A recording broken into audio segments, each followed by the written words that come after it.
Good morning friends, আমি মৌমিতা। আমার চ্যানেলে ক্রিস্টালে তোমাদের অনেক অনেক ওয়েলকাম আর ভালোবাসা দিয়ে একটা নতুন ব্লগ শুরু করলাম। সকালে উঠেছি কটায়, ওই 10টার দিকে উঠলাম। উঠে ফ্রেশ হলাম, ব্রেকফাস্ট করলাম, করে সব ডাস্টিং করে এবার এসেছি রান্নায়। মায়ের একটা ভাজি একটা ভাত হয়ে গেছে, আর এবার এটা স্টু হবে, আমি করছি। তেলের মধ্যে না এই আদা রসুন দিলে ভীষণ ছেটে, ওই জন্য একটু দূরে দূরে পালাচ্ছি, কারণ ফোন আছে হাতে। আবার একটু 1 চামচ নুন দিয়ে দিলে কিন্তু ওটা ঠিক হয়ে যায়। তো এই আদা রসুন দিলাম, তাই ফাটছে বলে একটু দূরে সরে গেলাম। তো এই স্টুটা হলেই হয়ে যাবে। আসলে যা গরম পড়েছে, ওই জন্য বাবা বললো যে আজকে স্টু কর, প্রচুর গরম পড়ে গেছে। ওগুলো কষাকষি না করলে আজকে একটুখানি সবজি দিয়ে স্টু কর। এই যে মাংস, আর এখানে টমেটোও দেবো। এখন ওই কটা হবে, 11টা 11:30 হবে, ঠিক টাইমটা মনে পড়ছে না। দুষ্টুটা ওদিকে দুষ্টুমি করছে, আমি এদিকে রান্না সারছি। এটা ভেজে তারপরে ওটা ভাজা হয়ে গেছে, তারপরে এই যে মাংসটা দেবো, দিয়ে কষবো, তারপরে সবজি দেবো, দিয়ে কষবো, তারপরে টমেটো দেবো। অনেক কষি, যার ফলে মুরগির একটা আঁশটা গন্ধ হয়। এটা আমি আমার বাবা দুজনেই ভালোবাসি না, ওই জন্য ভালো করে কষি। তো এই এতবার কষে লাস্টে টেস্টও হয় বেশি কষলে, আর ওই গন্ধটা আর থাকে না।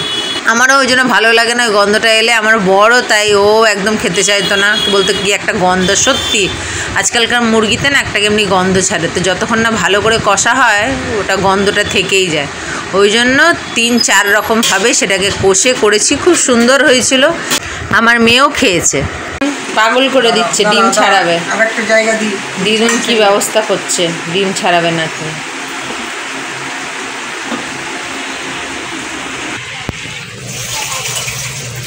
किसने जादू किया, क्यों मेरा झूमी जिया, ये मुझको क्या हो गया, क्यों मेरा दिल खो गया, कैसी ये उलझन है। এবার এটার মধ্যে সবজি দেবো।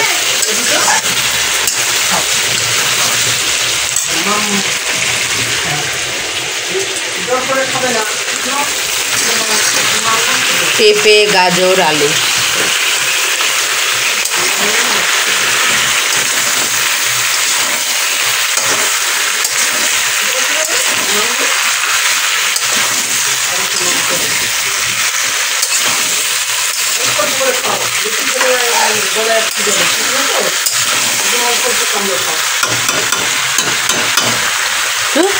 ঢেকে দিই। 12টা বাজতে 5 মিনিট বাকি। ঠিক আছে, রান্নাটা কমপ্লিট করে আবার ফিরে আসছি। এদিকে রান্না হচ্ছে, এদিকে হলো মলটাটা একটু পরিষ্কার করি। দেখো খালি কি ধুলো, মুছি। আগে এটা পরিষ্কার কাপড়, এটা দিয়ে কিচ্ছু মোছা হয় না, মা দিল, ওটা দিয়ে আগে সব মুছে নিলাম। এইবারে ওপরটা মুছবো।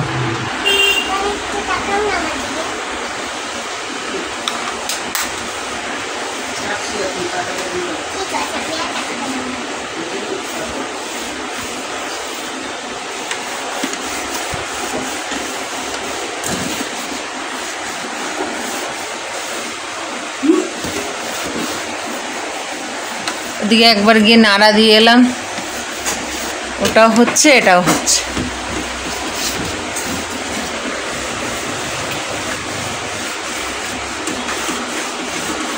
ভিজিয়ে নি। আমি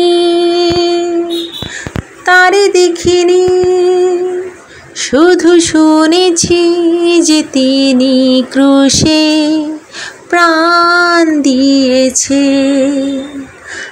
আমি যেই শুনেছি সেই বুঝেছি যে তিনি আমায় ভালোবেসেছে। আমি তারে দেখিনি, শুধু বুঝেছি যে তিনি আমায় ভালোবেসেছে। হয়ে যাচ্ছে, রেখে দিই।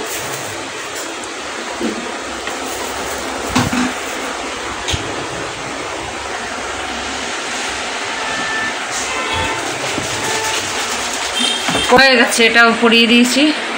এই যে যা এবার রান্নাটা কমপ্লিট করি।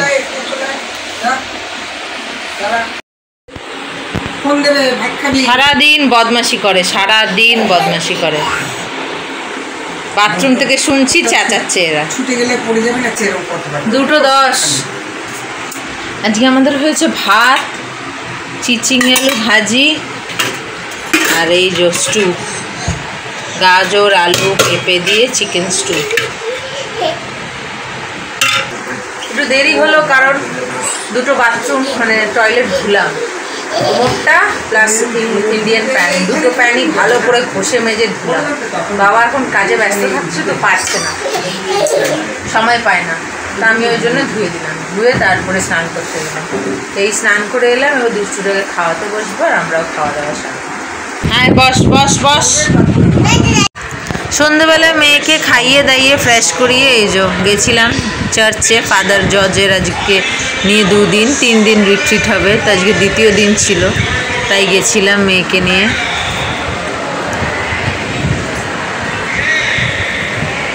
মোটামুটি আজকেও লোক হয়েছিল। সামনের দিকে আর কি বেঞ্চ সব সরিয়ে দিয়ে নিচে বসার ব্যবস্থা করে দিয়েছিল লোক হবে বলে, নাহলে এমনিতে সামনেও বেঞ্চ থাকে, তো দেখছি ওগুলো নেই, সব নিচেই বসেছে, আমরা দাঁড়িয়েই ছিল। এটা বসেছে হাগু করতে, কিন্তু কিচ্ছু করছে না, শুধু হিসি করে বসে আছে। আমার মাম্মি শুধু ফোন দেখে আর আমি ফোন দেখছিলাম, তোমার বাবা ফোন করলো, তাই জন্য আমি ফোনটা রেখে আমার মাম্মি বললো যে দাঁড়াও আমি আগে ভিডিওটা করে নিই তারপরে ফোনটা নেবে বললো। বদমাইশ। 10:30 বাজে, কি পাকা পাকা কথা। হয়ে গেছে আমাদের খাওয়া দাওয়া হয়ে গেছে, মারা শুতে চলে গেল। তরকারি পাতিগুলোকে ফ্রিজে রাখবো, কাপড় তুলবো, এটাকে উঠিয়ে দেবো, কিছু করছে না, শুধু শুধু বসে রয়েছে। আর দেখালাম তো গেছিলাম, খুব একটা ভিড় হয়নি, কালকে নাকি অনেক ভিড় হয়েছিল, শুক্রবার ছিল, আজকে তেমন একটা ভিড় হয়নি। আবার আগামীকাল রবিবার, আগামীকাল আবার শেষ দিন, সেদিন ভিড় হবে। তো খানিকক্ষণ গেলাম, 2টো থেকে হয়, 2টো থেকে তো আর বাচ্চা নিয়ে যাওয়া সম্ভব নয়। আমি শেষের দিকে গেছিলাম, গিয়ে একটু দাঁড়ালাম, তারপরে চলে। তো ঠিক আছে, এখন এই কাজগুলো সারি আর ব্লগটা শেষ করি। আগামীকাল আসছি আবার একটা নতুন ব্লগ নিয়ে। তোমরা ভালো থেকো, সুস্থ থেকো, নিজেদের খেয়াল রেখো। Good night.